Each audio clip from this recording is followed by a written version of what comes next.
I appreciate you joining me today here in the basement. We need to talk about what went on last week in the markets, what went on with gold and silver. We're going to do a recap, but more importantly, what are the major stories that will impact the price of silver and gold, will impact the general markets? We want to know where these things are heading, right? We want to know, is there reason for optimism? And I think there may be. I've got two optimistic points actually that I want to share later in the video with you. Let's get started right now.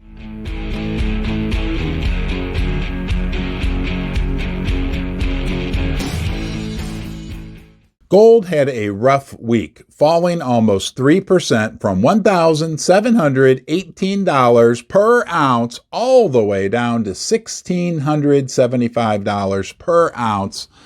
I can't believe I'm saying that, $1,600. Last week I said I was tired of talking about 17, tired of hearing about the number 17. Now we're in the 16s.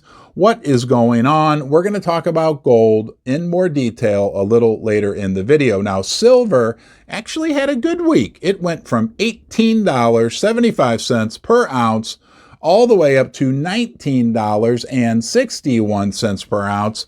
The second good week in a row for silver. Silver was up almost 4% for the week. So, hey, it's not all gloom and doom in the precious metals world right now. We'll talk more about silver later as well. Thank you, yes, you, for joining me here in Ron's Basement. You're important. I appreciate you giving me some of your precious time right now. If you enjoy my content, please subscribe to the channel. Give the video a thumbs up. Leave a comment in the comment section below. We would really like to hear from you, and you can share this video with anyone you like.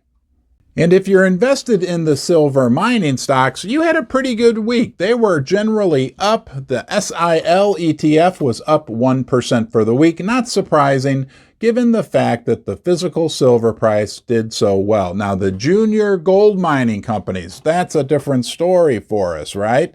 They actually started the week at $31.14. That's the GDXJ Junior Gold Miner ETF. Ended the week at $29.30, down 6%.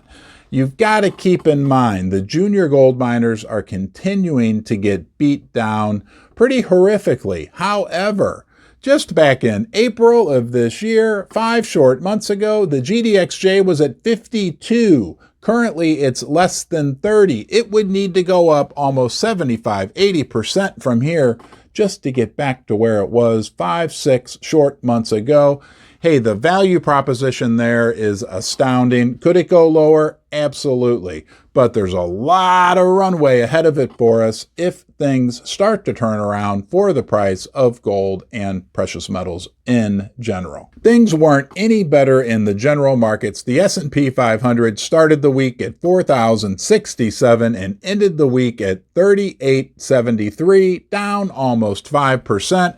I would say the mood in the general markets is bearish right now, but maybe, does it feel like maybe, just maybe, things might switch around this week? We'll see what happens. And it's important we keep an eye on the 10-year bond yield. That has a major impact on the price of precious metals, the value of the dollar. They all go hand in hand. It was up this week from 3.3 to almost 3.5%. Remember, just 2 short years ago, the 10-year bond yield was having a hard time holding 0.5%. An astounding, incredible increase in the 10-year bond yield.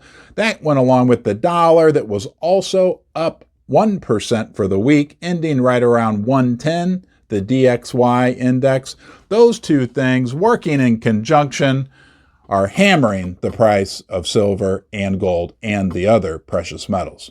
And we got to remember, the dollar can't stay strong forever. I was listening to an excellent interview last night on Kitco with Matthew Pippenberg.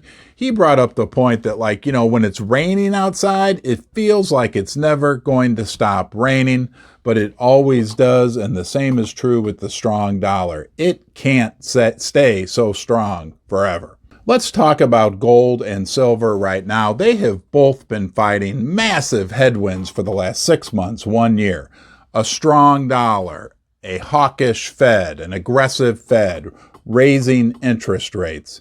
It's been a tough go. However, in the future, things will change. The Fed can only get so much more hawkish. Now, hey, look, we thought that was the case maybe 3 months ago, and somehow the Fed did get more hawkish. However, at some point, you can't keep pushing on a tree, a small tree, or whatever you want to think, however you want to think about it, winding up a spring forever. Eventually, these things do snap back, and they will snap back. And when that happens, instead of there being a strong headwind for the price of silver and gold, there will be a tailwind. It will be the wind in their sails and better days ahead for all of us. And let's not forget, we still have major geopolitical issues going on. The war in Ukraine is not getting better. The split between the East and the West is only growing.